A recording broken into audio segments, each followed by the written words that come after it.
Hi guys, welcome back to our channel. Pag-uusapan naman uli natin si Kathryn Bernardo.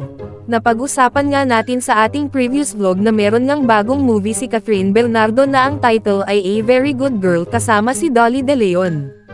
Super successful nga ang movie at kumita agad ito ng 40 million pesos sa 4 days nito sa cinema.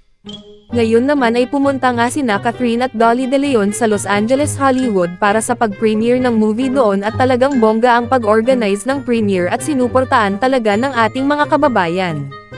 Present naman ang big bosses ng ABS-CBN na excited at kabado at the same time sa premiere. Ang sabi pa ng CEO ng ABS na si Carlo Katigbak na pangarap daw talaga ng ABS na mag-release ng Filipino movie internationally at isa ito sa simula ng pag-promote ng ating sariling pelikula globally. Madaming film Hollywood stars ang dumalo sa premiere kasama na rito si Bretman Rock na tuwang-tuwa sa pag-release ng movie sa Hollywood.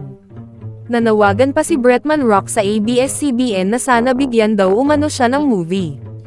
Isa sa mga highlights ng premiere ay ang maingay na palakpakan mula sa mga manunood matapos ang screening ng pelikula.